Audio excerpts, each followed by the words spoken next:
स्वागत है आज की क्लास में। आज हम लोग क्लास 9th के एक पार्ट हमारे आसपास के पदार्थ का एक सवाल को देखेंगे। आइए हम लोग देखते हैं। तो सवाल इस प्रकार है,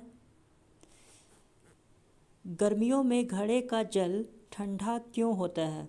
हमें बताना है कि गर्मियों में जो घड़ा का जो जल है, ठीक है, जो घड़े का जल है वो ठंडा क्यों होता है। ठीक है, तो आइए हम लोग इस सवाल के उत्तर को जानते हैं। आइए देखते हैं। गर्मियों में वायुमंडल में जलवाष्प कम होती है। ठीक है, गर्मी का दिन में जो वायुमंडल में जो जलवाष्प होता है ना, वो बहुत कम होता है। ठीक है, इसीलिए तो हमें गर्मी लगता है। अगर वायु में अगर जलवाष्प रहता तो हमें ठंडक महसूस होती। ठीक है, आगे देख लेते हैं। जो वाष्पन की दर को बढ़ा देती है। ठीक है, तो अगर वायुमंडल में जलवाष्प कम रहेगा तो जो वाष्पन का जो दर है, ठीक है, जो वाष्पन का जो दर है, वाष्पन की जो क्षमता है वो बढ़ जाएगी। ठीक है, आगे देख लेते हैं। घड़े में छोटे छोटे रंध्र होते हैं। ठीक है, यहाँ पर जो एक घड़ा है, ठीक है, तो यहाँ ये जो घड़ा में छोटा छोटा रंध्र होता है, जो हम लोग आँखों से तो नहीं देख पाते हैं, लेकिन ये रंध्र घड़े में होता है। ठीक है, क्योंकि घड़ा मिट्टी से बना होता है। आगे देख लेते हैं। जिनसे पानी धीरे धीरे रिसता रहता है, इन रंध्रों से, ठीक है, धीरे धीरे पानी रिसता रहता है, मतलब पानी इससे निकलता रहता है। ठीक है, जो वाष्पन के लिए ऊष्मा वायुमंडल से लेता है, जो यहाँ से जल जो रिस रहा है, ठीक है, तो ये वायुमंडल से ऊष्मा लेगा। ठीक है, ये जल क्या लेगा, वायुमंडल से ऊष्मा लेगा, जो रिस रहा है वो जल। ठीक है, और ये वाष्पित हो जाएगा। ये जो घड़े में से जो जल रिस रहा है वो वाष्पित होके वायुमंडल में चला जाएगा। ठीक है, वो जलवाष्प बन जाएगा। ठीक है, जिनसे घड़े के आसपास का वातावरण ठंडा हो जाता है।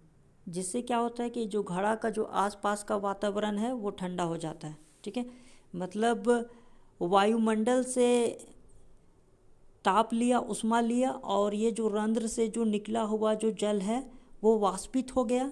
ठीक है, जिससे कि क्या होगा, जो घड़ा में जो यहाँ का जो क्षेत्र है, यहाँ जो आसपास का जो क्षेत्र है, उसमें जो ठंडक है वो बना रहेगा। ठीक है, आगे देख लेते हैं। और घड़े का पानी भी ठंडा हो जाता है। और ये तो जो ऊष्मा यहाँ पर आया वो जलवाष्प जल को वाष्पित कर दिया, जल को वाष्पित कर दिया। तो यहाँ पर जो ये जो जल का जो तापमान है, ठीक है, जो जल का जो ठंडकपन है वो बने रहेगा। ठीक है, और एक बार देख लेते हैं पूरा उत्तर।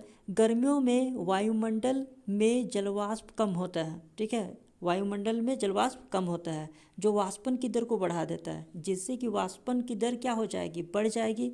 घड़े में छोटे छोटे रंध्र होते हैं। जो मिट्टी का घड़ा होता है वो उसमें छोटा छोटा रंध्र होते हैं, जिनसे पानी धीरे धीरे रिसता रहता है। जो वाष्पन के लिए ऊष्मा, ठीक है, जो वाष्पन के लिए ऊष्मा वायुमंडल से लेता है। ठीक है, वायुमंडल से ऊष्मा क्या करता है, घड़ा लेता है। ठीक है, जिनसे घड़े के आसपास का वातावरण, जो आसपास का जो क्षेत्र है, ठीक है, वो क्या रहता है, ठंडा रहता है। ठीक है, और घड़े का पानी भी ठंडा हो जाता है, और इससे घड़े का पानी भी क्या हो जाता है, ठंडा हो जाता है। ठीक है, आशा है इस सवाल का उत्तर आप लोगों को समझ में आ गया है। इस चैनल को सब्सक्राइब करें, वीडियो को लाइक करें, शेयर करें। Thank you.